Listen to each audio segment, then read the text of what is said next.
அப்போ லைவ்லேயும் ப்ரொமோ வந்துருச்சு இப்போது. அப்போ பார்வதியும் சாண்ட்ரும் இருந்து பேசிகிட்டு இருக்காங்க. என்ன பேசுகிறாங்கன்னா, சாண்ட்ரா சொல்கிறாங்க, இவன் நல்ல பெரிய டாஸ்க்லாம் வரும்போது யார் மேலே கையை வச்சிருவானோ என்னன்னு பயமாக இருக்குது, ரொம்ப கஷ்டமாக இருக்குது, உங்ககிட்ட போக்கே ரொம்ப பயமாக இருக்குது அப்படின்னு சொல்லிட்டு இருக்கும்போது நம்ம பார்வதி சொல்கிறாங்க, ஆமாம் இவன் என்ன பண்ணுறானோ எது பண்ணுவானோ தெரில, இப்படி வைலண்ட்டாகிட்டு வரான், எனக்கு என்ன செய்யக்குன்னு தெரில அப்படின்னு சொல்லிட்டு நம்ம பார்வதி சொல்கிறாங்க. இவனை பார்த்தாலே ஒரு மாதிரியாக இருக்குது, பயம் கொடுக்குது, ஒரு கம்பளி பூச்சி ஊற போல் இருக்குது, என்ன பண்ணுவானோ எது பண்ணுவானோ தெரியல, நல்லா பயம் கொடுத்துருச்சு. எல்லாத்துக்குமே பயம் கொடுத்துரு அந்த வீட்டில் எல்லாருமே. யோ என்னையா அப்படி தான் பேசுகிறான், என்னையா யோ என்னையா ஏன்னா இவனுக்கு சப்போர்ட்டுக்கு யாரும் வரலான்னா இவனுக்கு எல்லாருமே இவன் கூட சப்போர்ட் நிற்கணும், இல்லைன்னா அவன் சொல்கிறான், என்னையா பண்ணுறீங்க, என்ன பண்ணுறீங்க அப்படின்னு சொல்லி பேசுகிறான்.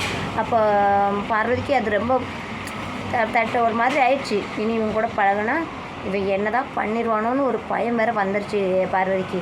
அப்போ சாண்டா ஒன்று சொல்கிறாங்க, நான் என் தங்கச்சி போல் நான் உங்ககிட்ட சொல்கிறேன், என்னதான் இருந்தாலும் சரி நீ வெளியே போய் பார்த்துட்டா அங்கே வச்சு வேண்டாம், என்னதான்னாலும் வெளியே போய் முடிவெடு, இது இந்த டாஸ்கில் கொண்டு வராத, ஒன்றும் பண்ணாத, அவன்கிட்ட விலகிடு, என் தங்கச்சியை போல் நான் அவங்ககிட்ட சொல்கிறேன் கேட்டுக்கோ அப்படின்னு சொல்கிறாங்க.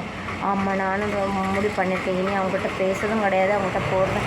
இவங்கள நம்ம காடமிடத்தும் சொல்லியிருப்பாரு, உங்களை என்ன பண்ணவே எனக்கு தெரில, என்ன பண்ணுறீங்க, வெளியே போய் பேசிடுங்க சொன்னால் நீங்கள் கேட்க மாட்டேங்க, இங்கேருந்து நீங்கள் எங்களை பார்க்க ஒரு எரிச்சலாக வருது அப்படின்னு சொன்ன போல் அவர் சொல்லிட்டார், ஓப்பனாகவே சொல்லிட்டாரு நம்ம சண்டை போடும்போது. ஏன்னா நம்ம எல்லாத்தையுமே எரிச்சலாக தாங்க வருது. இவங்க அடிப்பாங்க பிடிப்பாங்க, அடுத்த நேரம் போய் சேர்ந்துக்கிடுவாங்க, அதுக்கு மேலே அடிப்பாங்க பிடிப்பாங்க. இப்போ சபரிட்ட சொல்லிகிட்டு இருக்காரு, நான் பண்ணது தப்பாகி போச்சுன்னு நினைக்கேன், நான் போய் அவரை பார்வதிட்ட பண்ண தப்புன்னு நான் சொல்லலை, எந்த இடத்துலையுமே பார்வதி பண்ண தப்புன்னு சொல்லலை. அவர் அந்த பாத்திரத்தில் எட்டி சவுட்டினார்ல, உதச்சாரில் 2 திறக்கா, தான் தப்புன்னு சொன்னார் தவிர பார்வதிக்கிட்ட பண்ணுறலாம் கரெக்டுன்னு அவர் அதில் அதை கரெக்டாக நிற்கார்.